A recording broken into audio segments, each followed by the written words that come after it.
Hello everyone. So in this video we will be discussing important current affairs for 6th of July. The session will be quite interesting. In this video we will be discussing a total of 17 current affairs. Some of them here is that center has reconstituted 8 cabinet committees. Then Government of India hosted the Global India AI Summit on 3rd and 4th of July. Then Niti Aayog they have launched Sampurnata Abhiyan campaign for the development of aspirational districts and blog, and these we will be discussing them in details, so stay tuned till the end. Welcome to Affairs Cloud. My name is Vikas Rana. We are one-stop solution for current affairs. You can find our Crack Current Affairs course on our application exclusively for current affairs, where you will be getting daily, weekly and monthly current affairs on regular basis. You can use code VIKAS10 to get additional 10% discount while purchasing the course. This video is available both in English and Hindi. The timestamp for both English and Hindi are mentioned in the description of each video. You can contact us on the number provided or mail provided. Also follow us on Telegram and Instagram, and the link for the same is provided in the description of each video.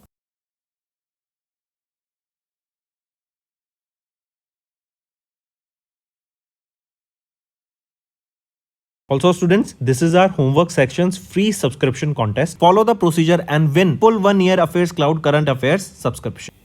And the winner for the last video is Vijay Balaji 7541. You can contact us on this mail or you can call us on this given mobile number, and we'll make sure that our team rewards you with 1 year subscription of current affairs. Now let's look at the demo question that will be giving you an insight about how important the option revision is. Option question is, who has been recently appointed as the chairman of the National Medical Commission by the ACC? So right option here is B.N. Gangadhar. He has been appointed as the new chairman of NMC, that is National Medical Commission. Then we will look at the options here. Minish Kumar Champaklal Shah. He has been unanimously elected as the chairman of National Cooperative Dairy Federation of India Limited.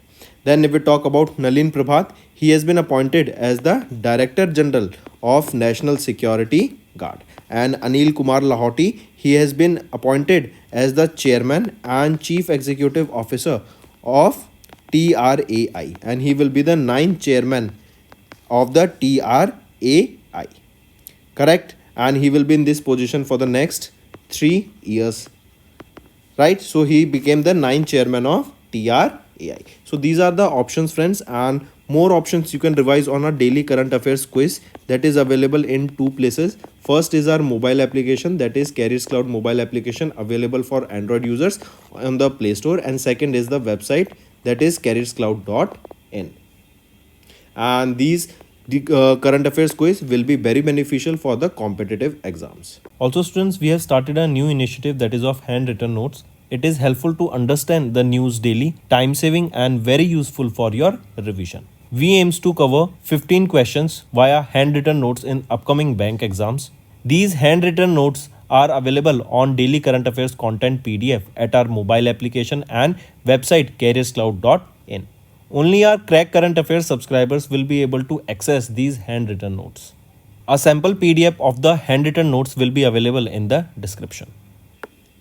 Next is National Affairs. Center has reconstituted 8 cabinet committees of the Union Cabinet after Prime Minister was sworn in for the record 3rd consecutive time. Right? Remember, in the Union Council Minister, there are 72 members. That includes Prime Minister Narendra Modi, out of which 31 are of cabinet rank. And of the total 8 committees, 6 of them were headed by Prime Minister, and the remaining one will be headed by Home Minister and other by the Defence Minister. Right? So 8 cabinet committees has been reconstituted. Right? Take a note of this. So for which are the committees? It is the committee, appointments committee of the cabinet, then cabinet committee on security, then cabinet committee on accommodation, then your cabinet committee on economic affairs, then cabinet committee on parliamentary affairs, then cabinet committee on political affairs, and cabinet committee on investment and growth, and the last one is cabinet committee on skill, employment and livelihood. Next, the Government of India hosted the Global India AI Summit on 3rd July and 4th of July in New Delhi. So it is the Government of India. What did they host? They host the Global India AI Summit. When was it hosted? On 3rd and 4th of July. What is the location? Where was this hosted? Not just New Delhi. You have to remember Bharat Mandapam. Right? You have to remember at Bharat Mandapam in New Delhi. This Global India AI Summit was hosted by the Government of India. If the name of ministry is asked, that which ministry hosted it, it was hosted by Ministry of Electronics, Information and Technology. The aim of this summit is basically collaboration and knowledge exchange among the all global AI stakeholders, right? This will help in the development and deployment of artificial intelligence technologies in India. Also, this was organized, and here 12 sessions on the sidelines of the summits were held, which was attended by more than 2000 global AI experts, right? Next, if we talk about India AI Mission, Union Cabinet chaired by PM Narendra Modi approved this India AI Mission and has allocated a budget of 10,371.92 crore rupees, that is $1.25 billion. It will be implemented by India AI Independent Business Division under the Digital India Corporation. Right?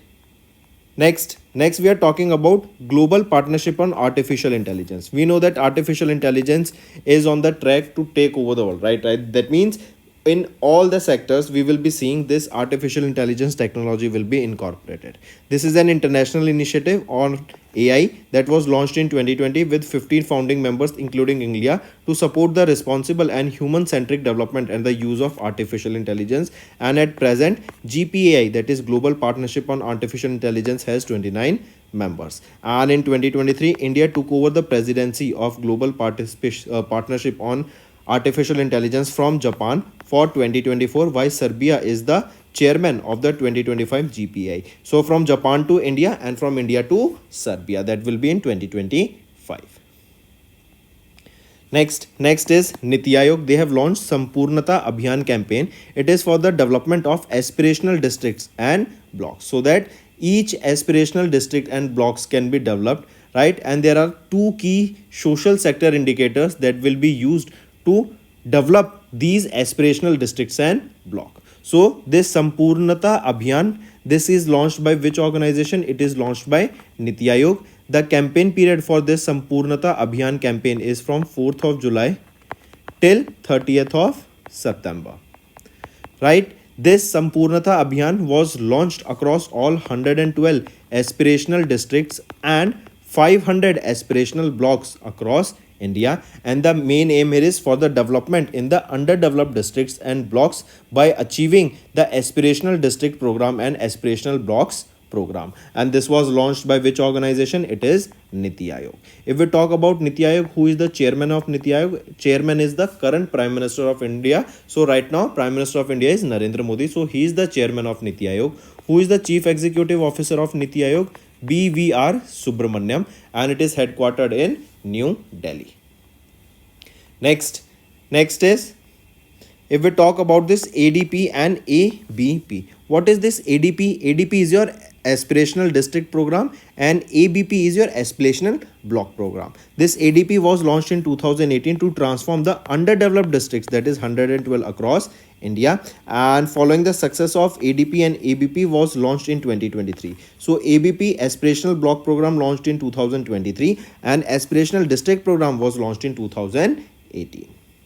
Next, Indian Air Force has inaugurated Weapon Systems School at AFS Begumpet in Hyderabad to transform the Indian Air Force. So coming back, Air Chief Marshal Vivek Ram Chaudhary, the Chief of Air Staff of the Indian Air Force, he inaugurated the Weapon School system at the Air Force Station, that is in Begumpet, Hyderabad in Telangana, and this will transform the Indian Air Force into future-oriented force.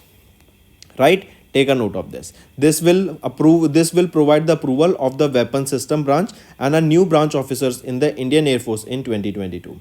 Right? And here we will be seeing that the new branch systems or new weapons, new technologies, new use cases of those technologies, and the updated and the fierce technology that is in the market today will be incorporated to help make the Indian Air Force a future oriented force.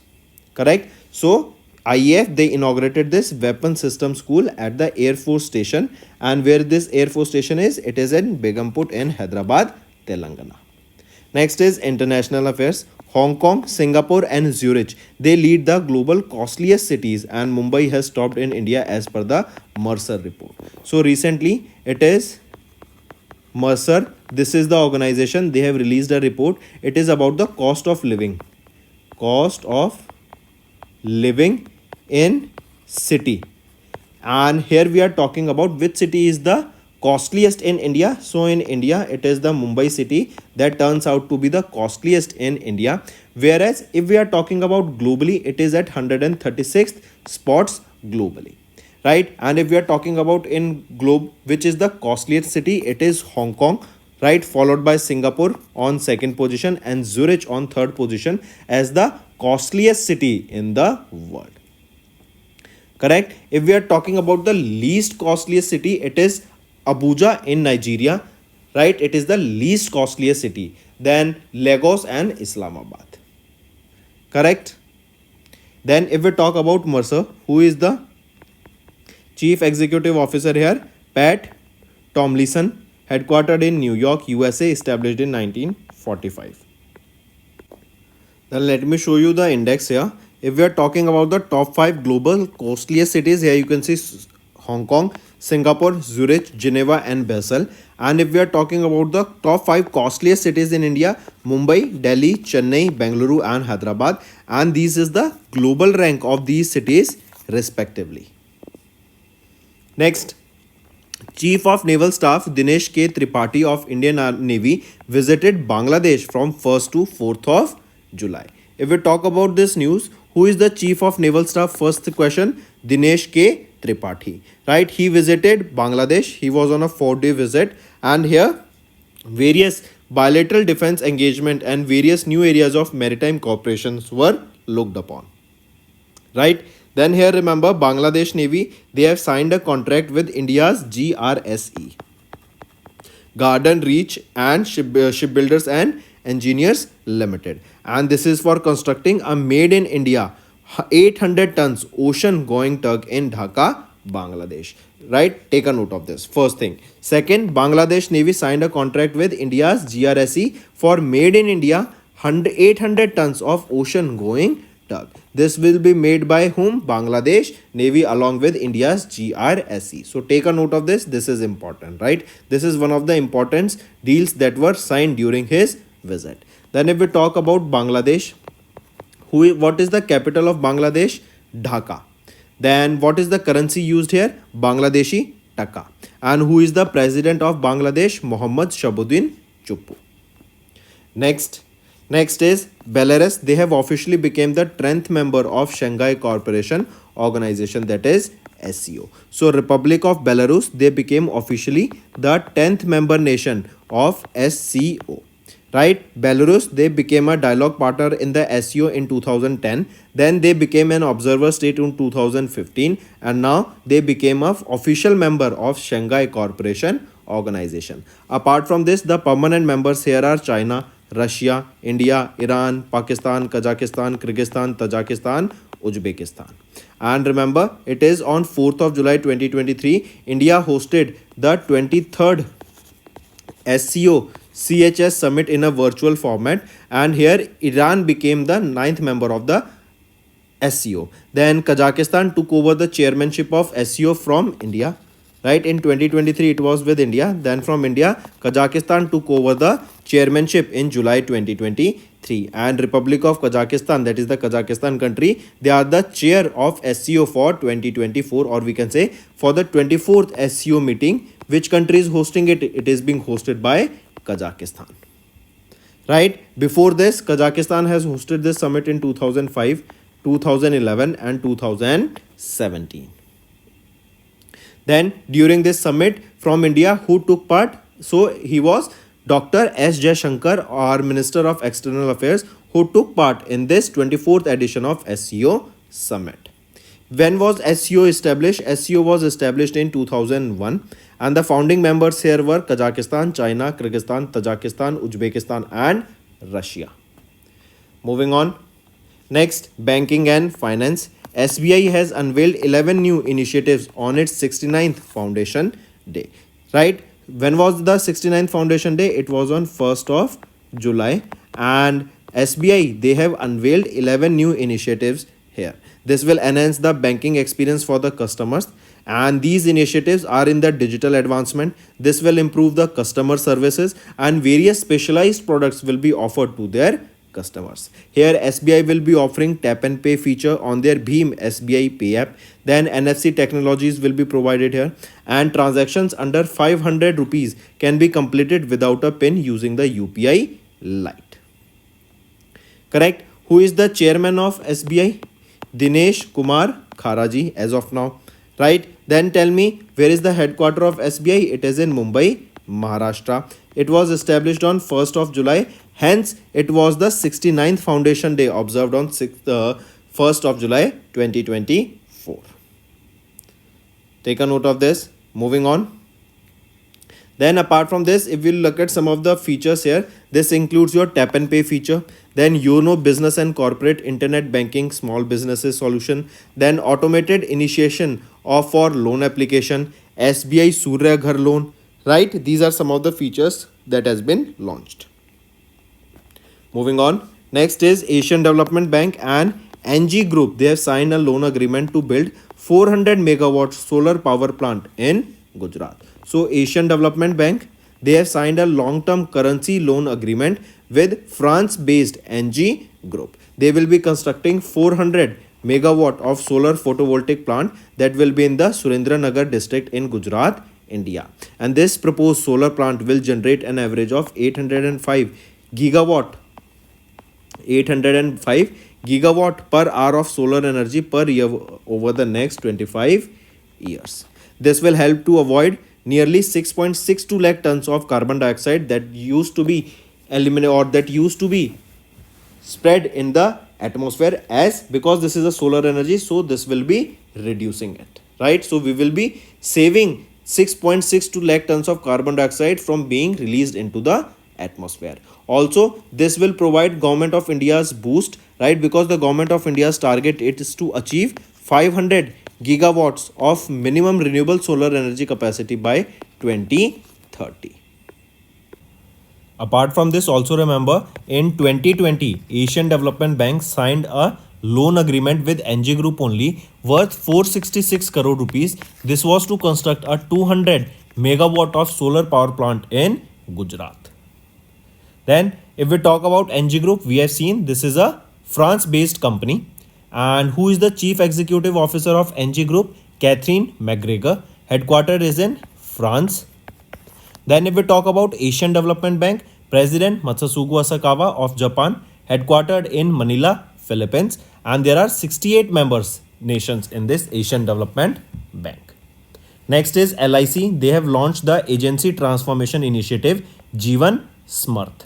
So it is LIC. Direct question will be asked that this Jeevan Smarth initiative was launched by which insurance company? It is LIC. This is an agency transformation project, and here it is to future-proof the 14 lakh agents workforce to meet the evolving customers' need. And LIC, they have partnered with AT Canary with a global strategic consulting firm to undertake the transformation project. Right, they will be reviewing the existing agency framework of LIC and providing the insight about it. This project is basically to align the agency ecosystem within the evolving needs of Indian families. And here we will be seeing global practices that will be incorporated in India's landscape and India's agency framework and agency's ecosystem. This transformation will equip the LIC agents with more tools, skills, and with a more robust ecosystem that will help the corporation to become more profitable. Then if we talk about SBI, who is the chairman here? Siddharth Mohati, and headquartered is in Mumbai, Maharashtra, and it was established in 1956. Next is this is your Jeevan Smarth, right? This project is basically revamping the agency operations at the branch, division, zonal levels and establishing global practices amongst the challenging insurance industry landscape. Next is ICICI Lombard. They have launched Elevate. This is an AI-powered health insurance plan. So direct question, Elevate, that is an AI-powered health insurance plan, was launched by which insurance? It was launched by ICICI Lombard General Insurance company, and the aim is to provide the customized solutions for the diverse healthcare needs. Next is India Bulls Housing Finance. They have been renamed as Samman Capital. Direct question. Indian Bulls Housing Finance, it has been renamed to what? It has been renamed to Samman Capital. Right? Take a note of this. Next is awards and recognition. Union Minister Arjun Ram Meghwal has been awarded PPM and IPM to 39 CBI officers. So I repeat, Union Minister Arjun Ram Meghwal awarded PPM, that is your President's Police Medal. This is your President's Police Medal, right? And IPM is your Indian Police Medal, right? And these President's Police Medal and IPM, that is Indian Police Medal, it has been awarded to 39 CBI officers by Arjun Ram Meghwal. Correct? Apart from this, remember Arjun Ram Meghwal highlighted the new criminal laws, that is 3 new criminal laws, BNS, that is Bharatiya Nyaya Sanhita. Next is Bharatiya Nagrik Suraksha Sanhita and Bharatiya Saksha Abhiniyam. They will be coming into effect. These are the 3 new criminal laws that will be coming into effect from 1st of July 2024. Right? So a total of 39 CBI officers were awarded with President's Police Medal and Indian Police Medal. Who is the director of CBI? Praveen Sood. Where is the headquarters of CBI? New Delhi, and established in 1963. Next is appointments and resignations. Hemant Soren, as you can see him in the picture, took oath as the 13th Chief Minister of Jharkhand. I repeat, Hemant Soren, he became the 13th Chief Minister of Jharkhand, and this will be his 3rd term. CP Radhakrishnan, who is the Governor of Jharkhand, has administered the oath to the office and secrecy to Soren at the ceremony that was held at the Raj Bhavan in Ranchi, Jharkhand. Correct? So Champai Soren resigned as the Chief Minister of Jharkhand on 3rd of July 2024, and he served as the Jharkhand's 12th Chief Minister for 5 months since Feb 2024, and now again he took oath as the 13th Chief Minister of Jharkhand. Next, what is the capital of Jharkhand? It is Ranchi. Next is ACC has appointed Dr. B.N. Gangadhar as the chairperson of NMC and other individuals for NMC's autonomous boards. So ACC appointed Dr. B.N. Gangadhar as the chairman of National Medical Commission, and he has been the officiating interim chairman of NMC since September 2023. Prior to this appointment, he was served as the president of Medical Assessment and Rating Board. Correct? Next we are talking about sports. Under 17 and under 23 Asian Wrestling Championship was held, and Indian wrestlers has won a total of 22 medals in the under 17 and 22 medals in the under 23 category. So if we are talking about under 17, a total of 22 medals were won, and for under 23 a total of 22 medals were won. Correct? Let's make a correction here. A total of 23 medals were won in the under 23 category, right? So if we look at the number wise here, for under 17, you can see for under 17, 22 medals, that is 8 gold, 5 silver and 9 bronze for the under 17 Asian Wrestling Championship 2024, and 23 medals in the 9 gold, 10 silver and 4 bronze under the 23 age in the Asian Wrestling Championship that was held in Jordan. Correct? Take a note of this. This is important, and definitely a question can be asked here.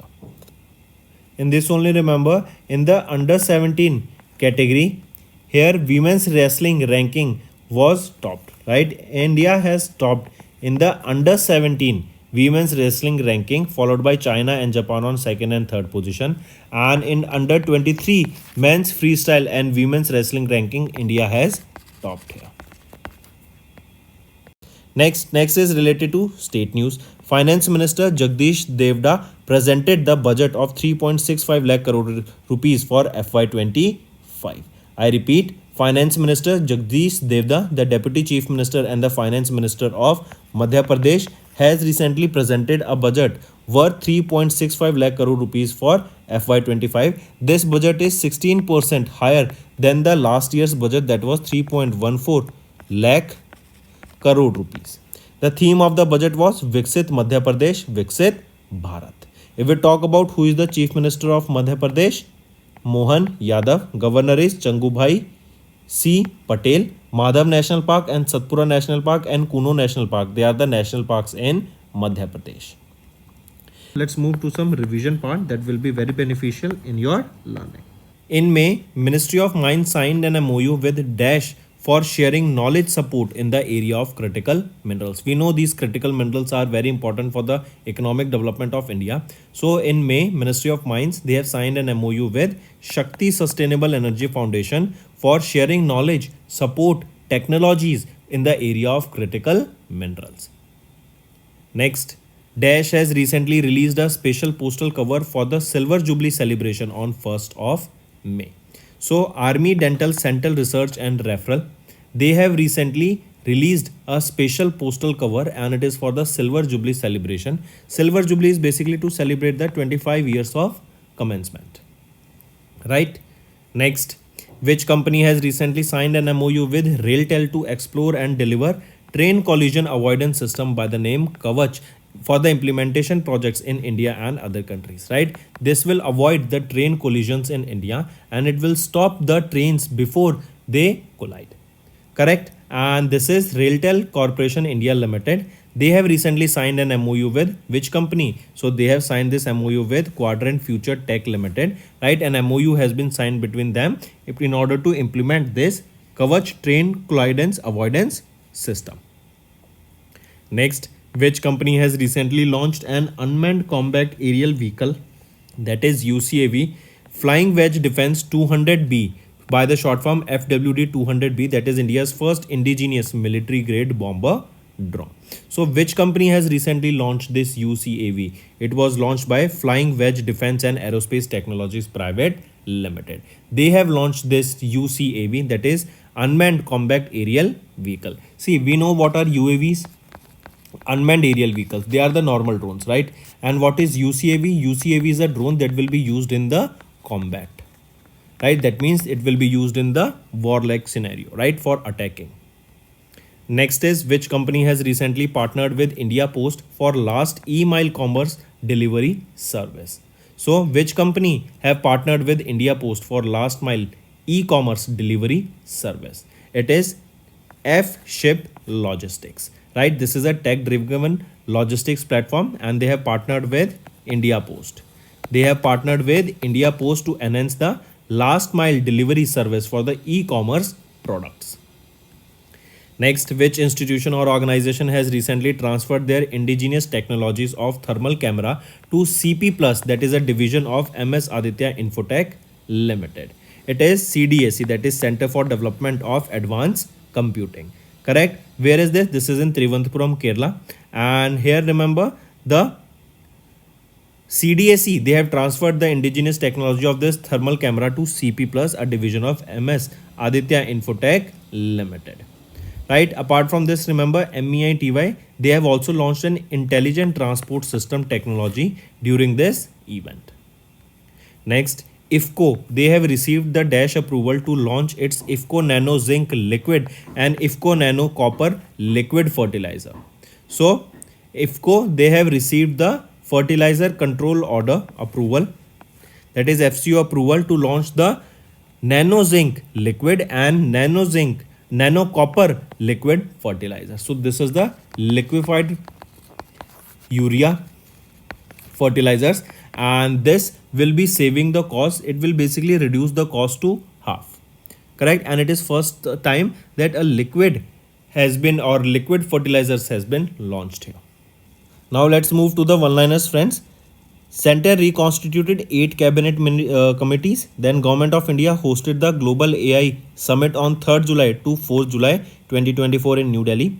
Then Niti Aayog has launched Sampurnata Abhiyan campaign for the development of aspirational districts and blocks. IEF inaugurated weapon system school at AFS Begumpet, Hyderabad to transform Indian Air Force.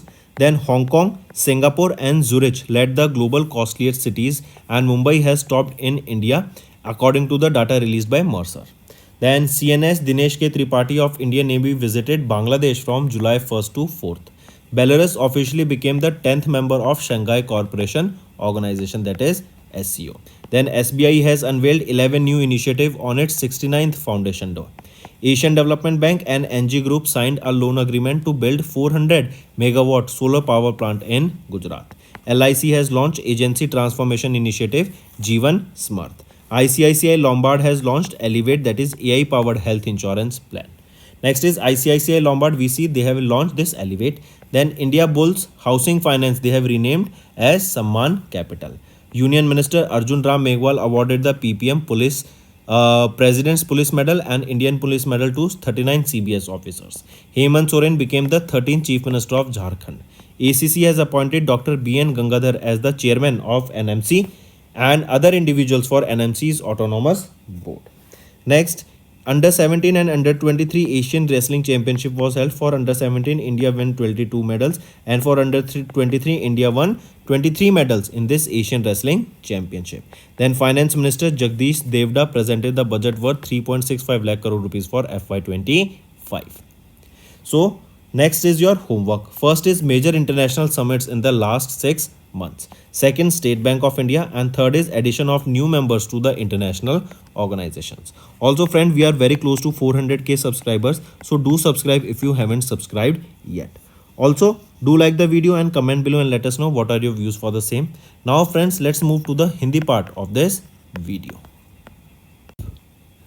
Next आ जाते हैं friends, हम 6 जुलाई के important current affairs discuss करेंगे। 17 current affairs रहेंगे आज की video में, जिसमें से हम बात करेंगे सेंटर ने रिकॉन्स्टिट्यूट की 8 कैबिनेट कमेटीज़ को। देन गवर्नमेंट ऑफ इंडिया ने होस्ट किया ग्लोबल इंडिया एआई समिट 3 और 4 जुलाई को। नीति आयोग ने लॉन्च किया Sampoornata Abhiyan campaign for the development of aspirational districts and blocks के लिए। तो इन न्यूज़ को हम डिटेल्स में डिस्कस करेंगे, एंड तक बने रहिएगा, काफ़ी अच्छा सेशन रहने वाला है। Welcome to Affairs Cloud. My name is Vikas Rana. We are one-stop solution for current affairs. You can find our Crack Current Affairs course on our application exclusively for current affairs, where you will be getting daily, weekly and monthly current affairs on regular basis. You can use code VIKAS10 to get additional 10% discount while purchasing the course. This video is available both in English and Hindi. The timestamp for both English and Hindi are mentioned in the description of each video. You can contact us on the number provided or mail provided. Also follow us on Telegram and Instagram, and the link for the same is provided in the description of each video.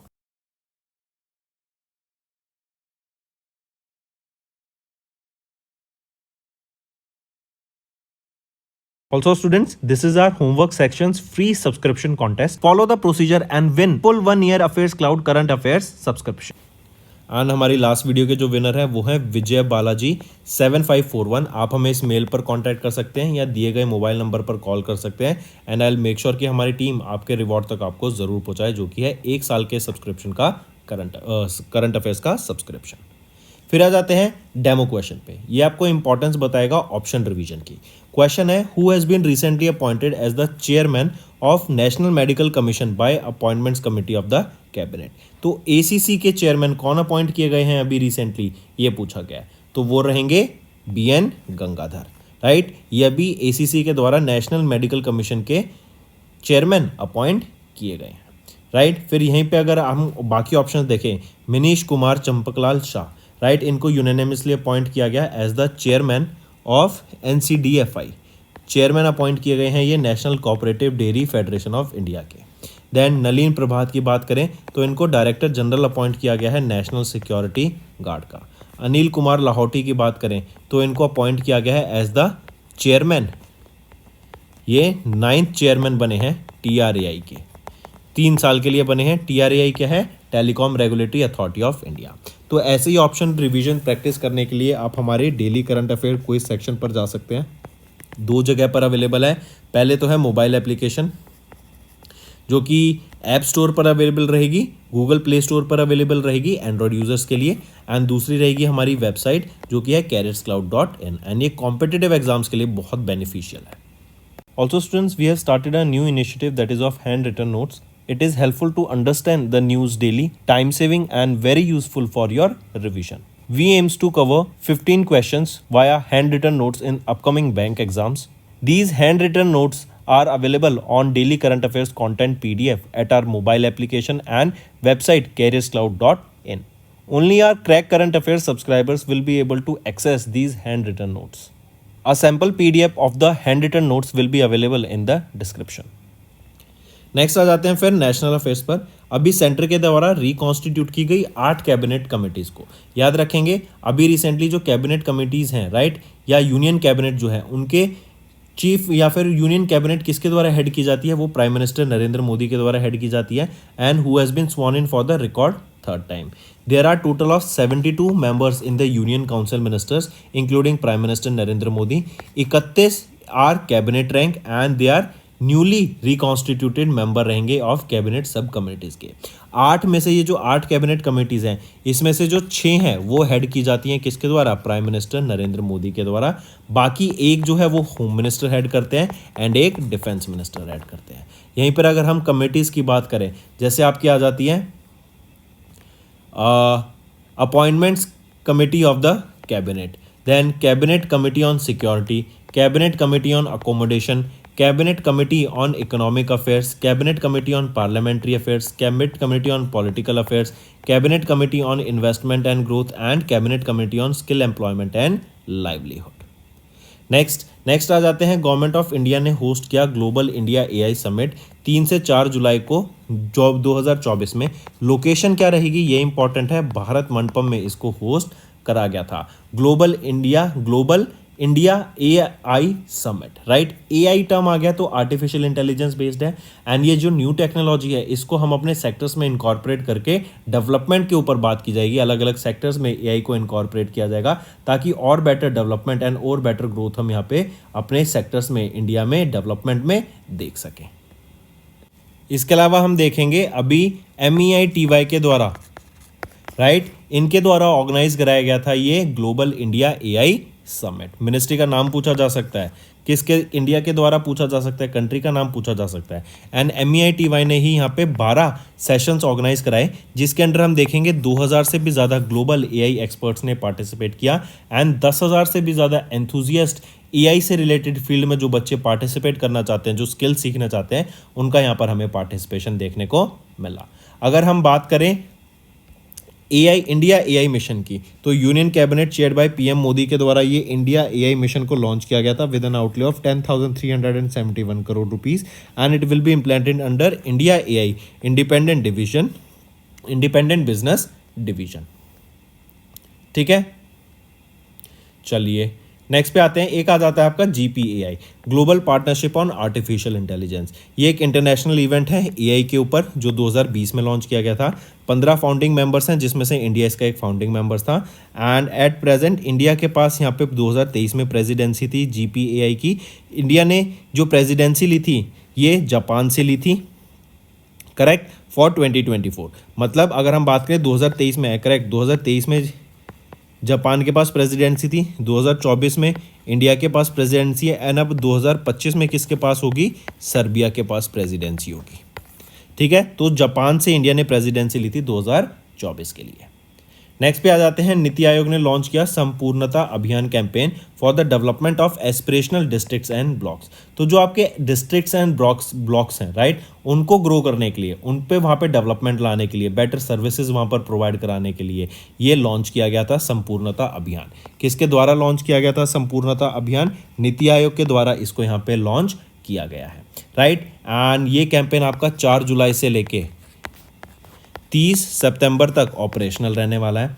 इसके under हम देखेंगे 112 aspirational districts and 500 से भी ज़्यादा aspirational blocks को यहाँ pay feature किया जाएगा राइट। इनके ऊपर काम किया जाएगा, इनके डेवलपमेंट के ऊपर यहाँ पर काम किया जाएगा, हेल्थ के ऊपर काम किया जाएगा राइट। यहाँ पर अलग अलग सब्सिडीज़ प्रोवाइड कराई जाएंगी, अलग अलग इनिशिएटिव्स लॉन्च किए जाएंगे ताकि यहाँ पर इन डिस्ट्रिक्ट्स को, एस्पिरेशनल ब्लॉक्स को, एस्पिरेशनल डिस्ट्रिक्ट्स को यहाँ पे ग्रो किया जा सके।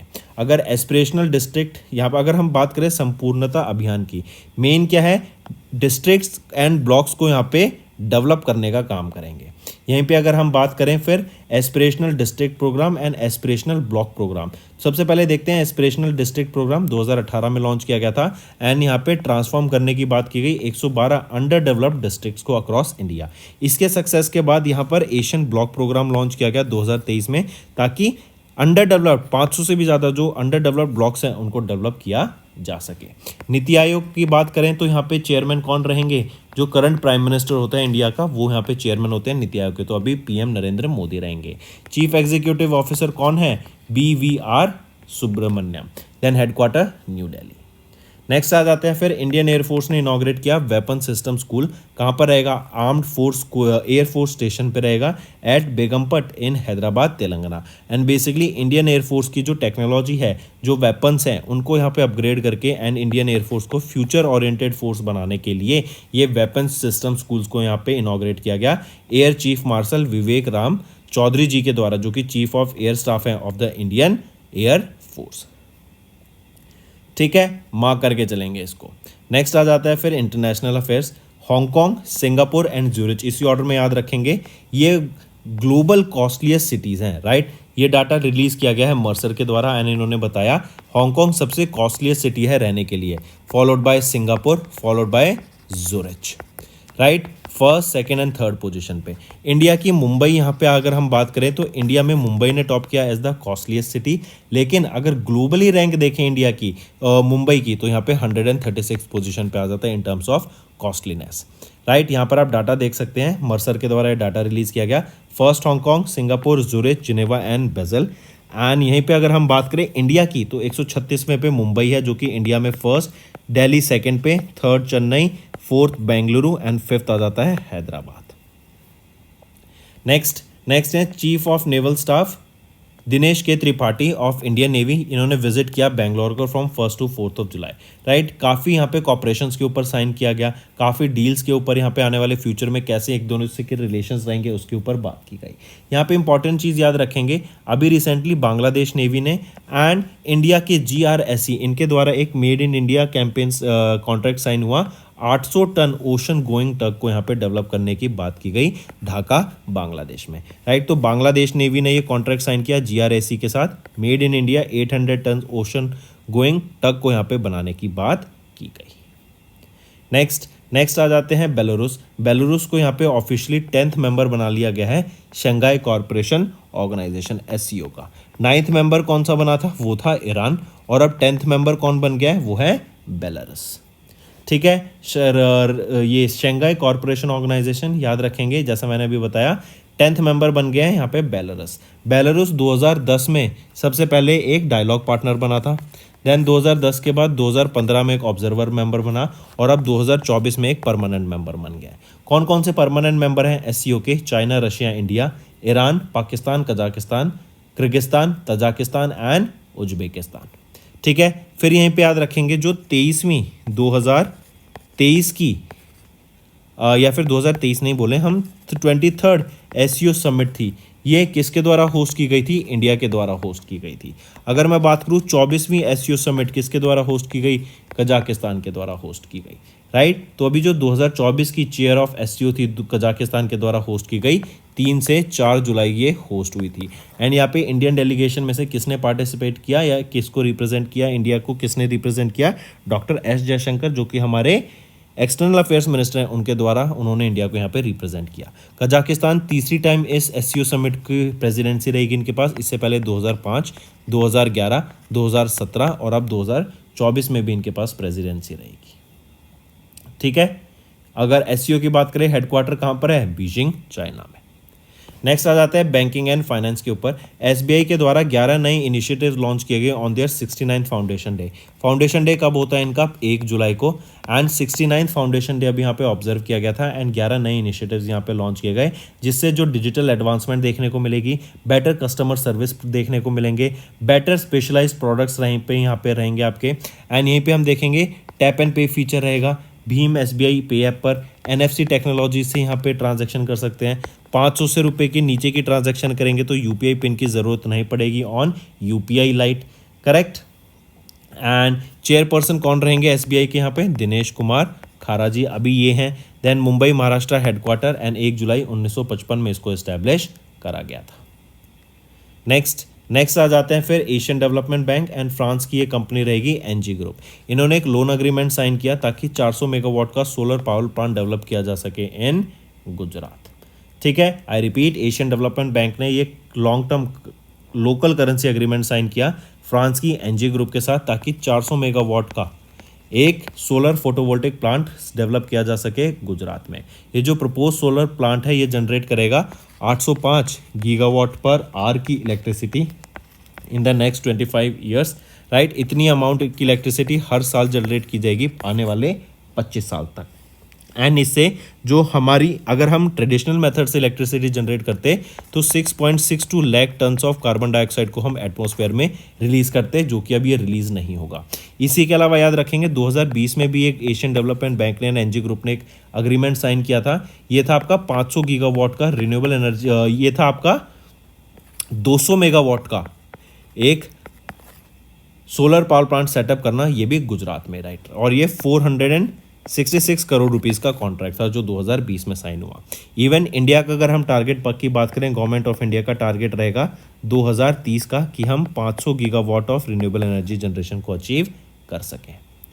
नेक्स्ट पे आ जाते हैं, एलआईसी ने लॉन्च किया एजेंसी ट्रांसफॉर्मेशन इनिशिएटिव जीवन समर्थ। डायरेक्ट क्वेश्चन आएगा, ये जीवन समर्थ किसके द्वारा लॉन्च किया गया है? एलआईसी के द्वारा लॉन्च किया गया है। इनका एम कि ये बेसिकली जीवन समर्थ क्यों लॉन्च किया गया है कि जो एजेंसी ट्रांसफॉर्मेशन ये प्रोजेक्ट रहेगा बेसिकली, एंड आने वाले 1.4 मिलियन जो आपके एजेंट्स हैं उनको यहाँ पे बेटर स्किल्स प्रोवाइड करना, उनको इंडस्ट्री के लिए रेडी लाना, राइट। जो इंडस्ट्री का एग्जिस्टिंग फ्रेमवर्क है उनके हिसाब से ये आगे बढ़ सकें, राइट। यहाँ पे जो भी सॉल्यूशंस ये प्रोवाइड करते हैं, जो भी इनको नीड्स होती हैं, जो भी स्किल्स चाहिए होती हैं, उसे हिसाब से इनको यहाँ पे ट्रेन किया जाए ताकि आने वाले टाइम में ये ऑर्गेनाइजेशन को, इंश्योरेंस कंपनी को प्रॉफिटेबल बनाने के लिए काम कर सकें।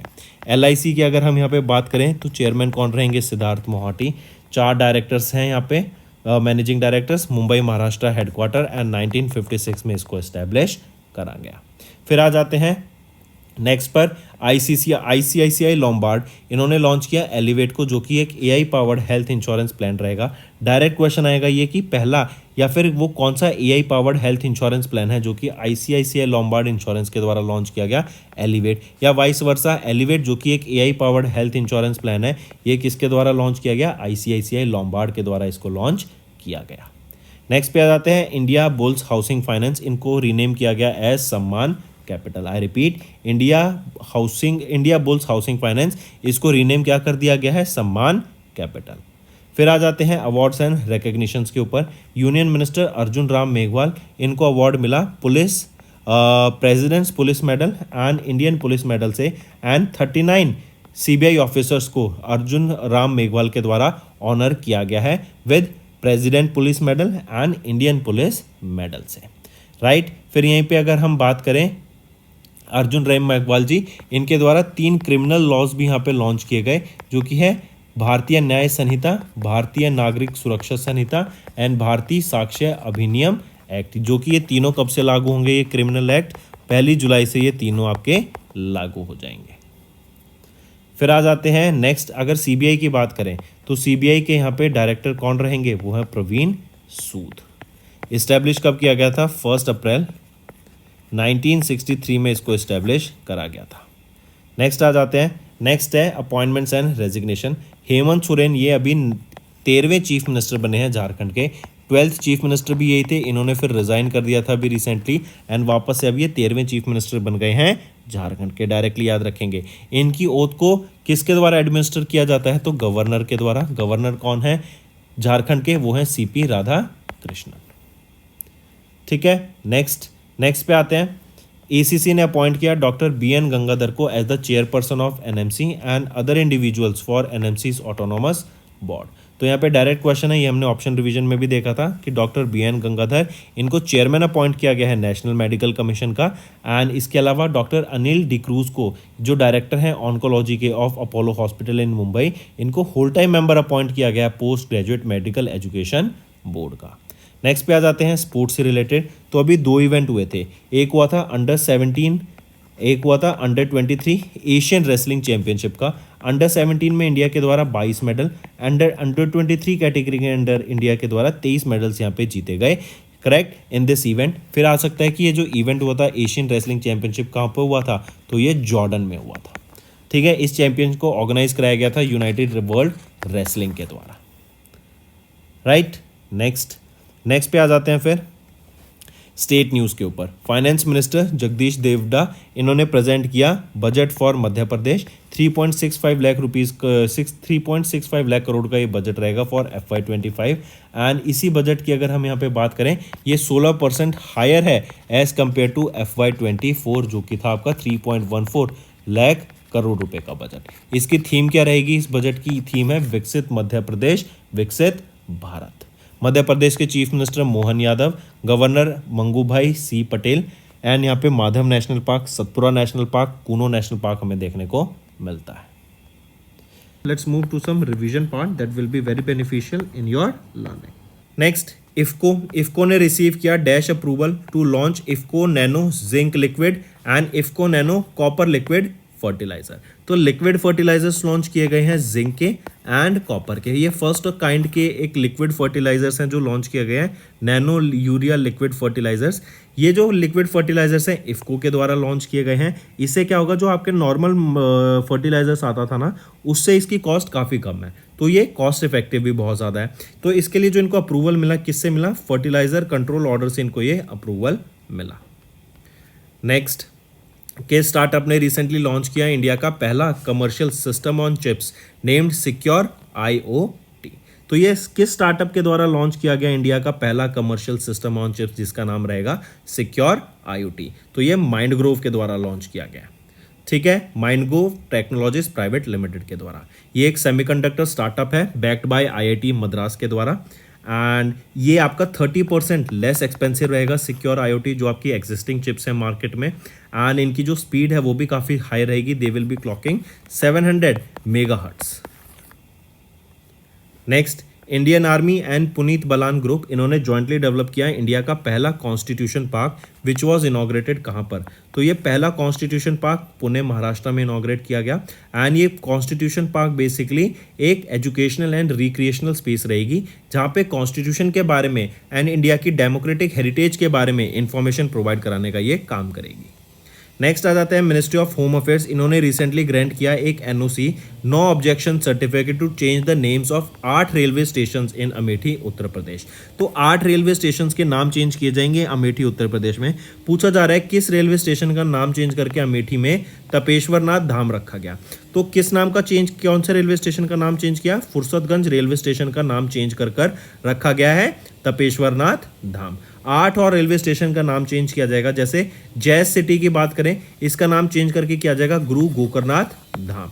ठीक है, यहीं पे अगर हम बात करें, आई करेक्ट, अगर मैं जैस सिटी की बात कर रहा हूं ना, ये नया नाम रहेगा काशिमपुर हॉल्ट का।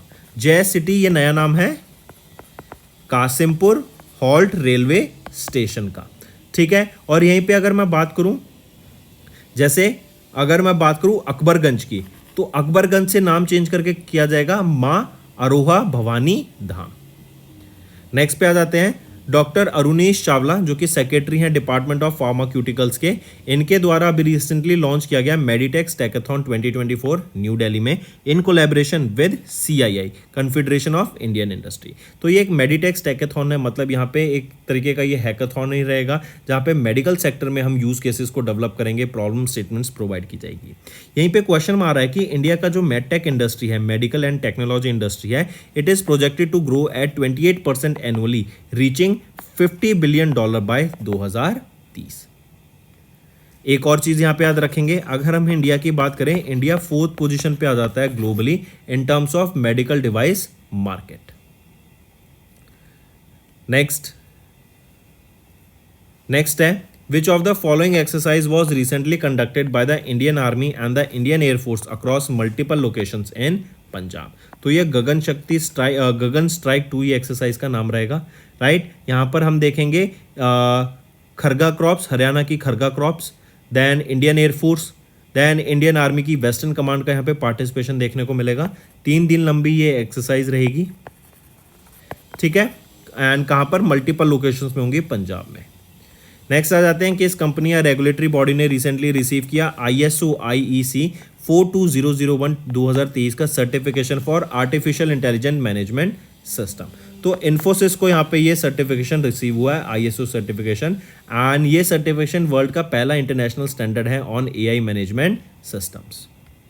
नेक्स्ट, इन में इंडिया का पहला commercial battery energy storage system project has received regulatory approval from Delhi electricity regulatory commission DERC। ये जो प्रोजेक्ट है it is being developed by किस ऑर्गेनाइजेशन के द्वारा? In partnership with India grid trust and global energy alliance for people and planet. तो ये जो project है battery energy storage system, right, इन्होंने रिसीव किया regulatory approval from Delhi electricity regulatory commission. ये जो प्रोजेक्ट है ये डेवलप किया जा रहा है किसके द्वारा? BSES राजधानी पावर लिमिटेड के द्वारा इसको डेवलप किया जा रहा है। एंड ये किसके साथ पार्टनरशिप में रहेगा? ये रहेगा इंडिया ग्रिड ट्रस्ट के साथ पार्टनरशिप में एंड ग्लोबल एनर्जी अलायंस के साथ। नेक्स्ट, इनमें इंडियन कोस्ट गार्ड इन्होंने एक MOU साइन किया किसके साथ? To ensure the supply of indigenous marine grade steel. और ये मरीन ग्रेड स्टील जो है ये यूज होगा आपका शिप बिल्डिंग में, ठीक है। तो यहाँ पर इंडियन कोस्ट गार्ड ने किसके साथ MOU साइन किया? तो Jindal steel and power limited के साथ ये MOU साइन किया है ताकि supply of indigenous marine grade steel यहाँ पे प्रॉपर तरीके से हो सके एंड इसको शिप बिल्डिंग में यूज किया जाएगा। नेक्स्ट, किस डिपार्टमेंट या मिनिस्ट्री ने रिसेंटली साइन किया एक transformative agreement with Springer Nature group to promote open access principles in scholarly research? तो यह है department of atomic energy. And यहीं पे याद रखेंगे ये department of atomic energy, correct, ये प्रमोट करेंगे ओपन एक्सेस प्रिंसिपल्स को, रिमूवल्स को, एंड यहाँ पे बेसिकली जो भी स्कॉलरली रिसर्च में बैरियर्स आते हैं उसको एलिमिनेट करके रिसर्च को यहाँ पे प्रमोट करेंगे। एंड ये अलाउ करेगा 50 ऐसे सेंटर्स जो कि डिपार्टमेंट ऑफ एटॉमिक एनर्जी के द्वारा एफिलिएटेड होंगे ताकि यहाँ पर जो भी आपके रिसर्च पेपर्स हैं आप उनको ईजिली स्टडी कर सकें। Next, what is the focus area of Telecom Design Collaboration Sprint, the first of its kind initiative by Department of Telecommunication? तो वो है Rapid Ideation and Telecom Stack। Mark करके चलेंगे, ये first of its kind initiative है, IIIT Bangalore Karnataka का है, right. And इस कोलैबोरेशन से जो डीप टेक है उसके ऊपर काम किया जाएगा, टेलीकॉम स्टैक जो रहेगा उसके ऊपर काम किया जाएगा। नेक्स्ट, इनमें UAE India CAPA council and dash have sign an MOU to enhance economic and trade relationships between India and UAE। तो Indian chamber of commerce and UAE India CAPA council के द्वारा ये MOU साइन हुआ ताकि India और UAE के बीच में जो ट्रेड और इकोनॉमिक रिलेशन है उसको हम बढ़ा सकें। नेक्स्ट है, according to the data release by GTRI global trade research initiative, किस कंट्री के साथ इंडिया का या फिर कौन सी कंट्री इंडिया की लार्जेस्ट ट्रेडिंग पार्टनर है with $118.4 billion in two way commerce, मतलब इंपोर्ट और एक्सपोर्ट मिला के? तो वो है चाइना, राइट। चाइना के साथ हमने $118.4 बिलियन का ट्रेड करा। वहीं पे USA के साथ हमने $118.3 बिलियन का ट्रेड करा। तो USA सेकंड पे आ जाता है, चाइना फर्स्ट पर आ जाता है और UAE थर्ड पोजीशन पर आ जाता है। तो दोस्तों ये थे हमारे आज के इंपॉर्टेंट करंट अफेयर्स। अब आ जाते हैं आपके वन लाइनर्स पर। सेंटर ने रिकॉन्स्टिट्यूट की 8 कैबिनेट कमिटीज़ को। देन गवर्नमेंट ऑफ इंडिया ने होस्ट किया ग्लोबल इंडिया AI समिट 3 से 4 जुलाई इन न्यू दिल्ली, भारत मंडपम पे हुआ था। लोकेशन मार्क करेंगे भारत मंडपम। देन नीति आयोग ने लॉन्च किया Sampoornata Abhiyan campaign for the development of aspirational districts and aspirational blocks. Then Indian air force ने इनॉग्रेट किया weapon system school at EFS Begumpet Hyderabad में to transform Indian air force. Then Hong Kong, Singapore and Zurich led global costliest cities, right रहेंगी ये। And Mumbai यहाँ पे 136 position पे आ जाता है ग्लोबली, लेकिन इंडिया में ये टॉप पे रहेगा। ये डाटा मर्सर के द्वारा रिलीज़ किया गया। Then CNS Dinesh K Tripathi of Indian navy इन्होंने विजिट किया Bangladesh from 1 to 4 July.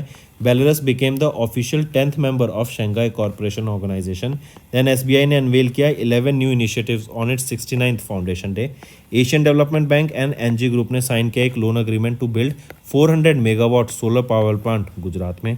LIC ने लॉन्च किया agency transformation initiative Jeevan Samarth. Then ICICI Lombard ने लॉन्च किया एलिवेट जो कि एक AI powered health insurance plan रहेगा। फिर आ जाते हैं इंडिया बुल्स हाउसिंग फाइनेंस, इसको रीनेम कर दिया गया सम्मान कैपिटल के तौर पर। Then union minister Arjun Ram Meghwal को ने अवार्ड दिया president police medal and Indian police medal to 39 CBI officers. Hemant Soren इन्होंने ओथ ली as the 13th chief minister of Jharkhand. ACC appointed doctor BN Gangadhar as the chairperson of NMC and other individuals for NMC's autonomous board. Under 17 and Under 23 Asian wrestling championship की बात करें तो Indian wrestlers won a total of 22 medals in Under 17 and 23 medals in Under 23 category. Then finance minister Jagdish Devda इन्होंने present किया a budget of 3.65 lakh crore rupees for FY25। तो ये थे हमारे वन लाइनर्स। अब आ जाते हैं होमवर्क सेक्शन पे। पहला है major international summits in the last 6 months, दूसरा है State Bank of India and तीसरा है addition of new members to the international organization. Also students 400K के हम बहुत ही ज़्यादा करीब है, तो जिन बच्चों ने सब्सक्राइब नहीं किया जल्द से जल्द सब्सक्राइब कर लें, वीडियो को लाइक कर दें एंड कमेंट करके ज़रूर बताएं आपके क्या व्यूज़ रहेंगे। इससे मुझे मोटिवेशन मिलेगी ताकि आपके लिए और बेटर कंटेंट मैं डेली बेसिस पे ला सकूं। So that's all for the day. Thank you and have a nice day.